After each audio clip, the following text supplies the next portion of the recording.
The cicadas sang their evening song, a rhythmic hum that seemed to vibrate through the very floorboards of the old mess hall.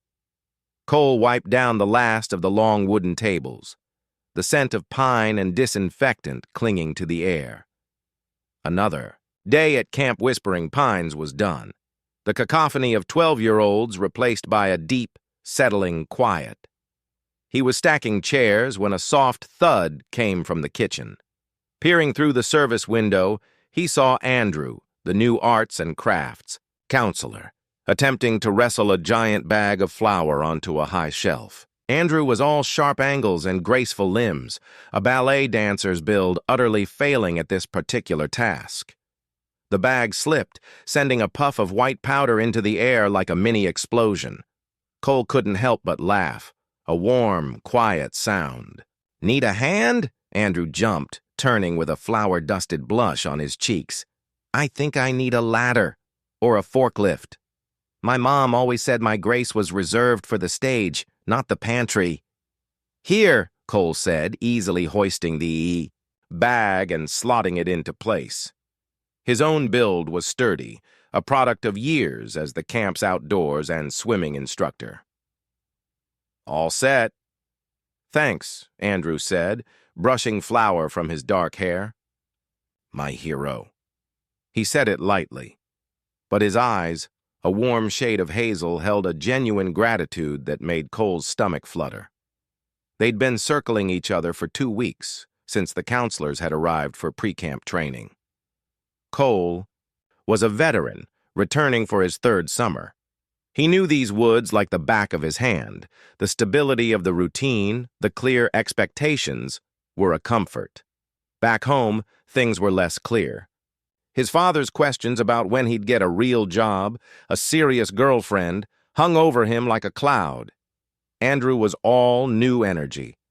He was talkative, creative, and unapologetically himself, often leading campfire sing-alongs with a dramatic flair that made the kids howl with laughter. Cole found himself drawn to that light, to the way Andrew seemed so comfortable in his own skin, a feeling Cole desperately wished for.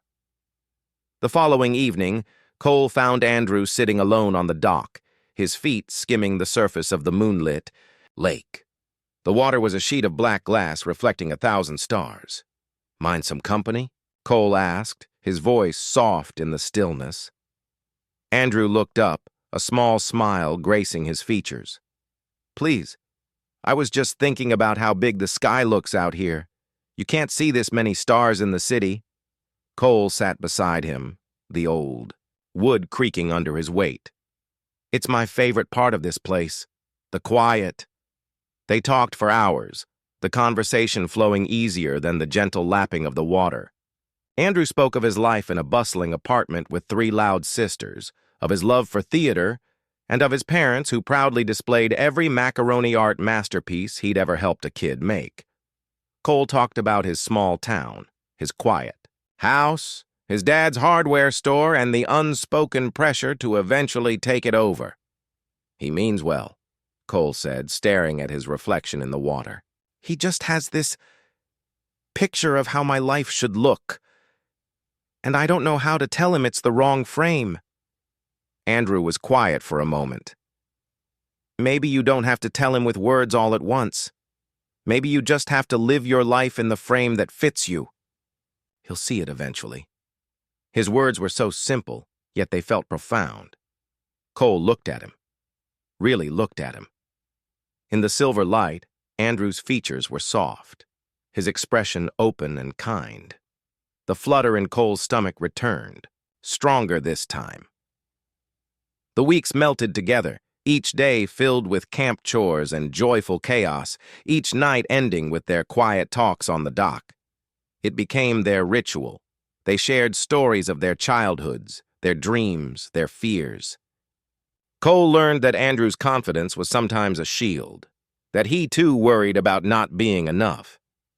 Andrew learned that Cole's quiet strength hid a deep well of tenderness and a wicked, dry sense of humor that few ever saw. One night, during a particularly vibrant meteor shower, they lay on their backs on the dock, shoulders brushing, pointing. out shooting stars."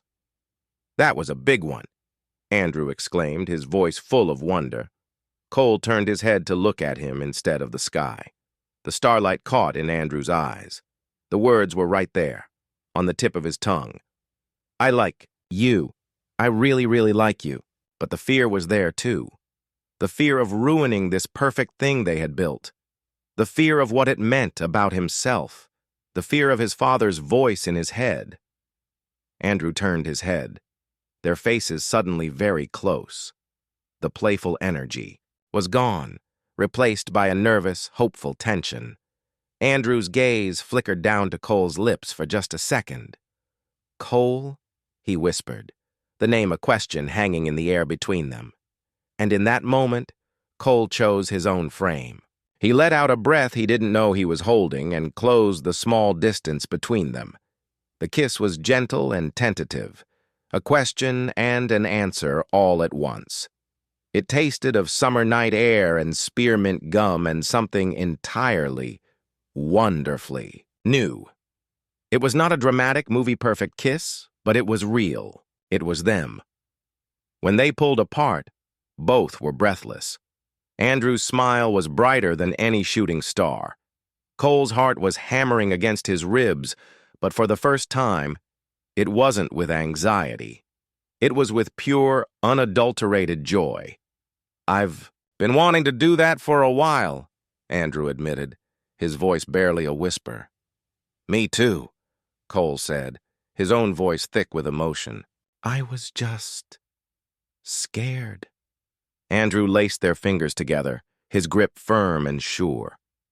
"It's okay to be scared. We can be brave together." The rest of the summer passed in a golden haze. They stole moments where they could. A quick, shared smile across the campfire, a brush of hands while passing craft supplies, secret kisses behind the nature shed. They talked about what it meant, about telling their families, about the world outside the camp's protective bubble. It was scary, but the fear was now a shared burden, and therefore much lighter. On the last night, as they packed up their cabins, the air was bittersweet. They stood on the dock one final time, the lake dark and still beneath them. "It feels like this is all going to be a dream tomorrow," Cole said, his voice quiet. Andrew turned to him, taking both of his hands. "It's not a dream. This is real. We're real.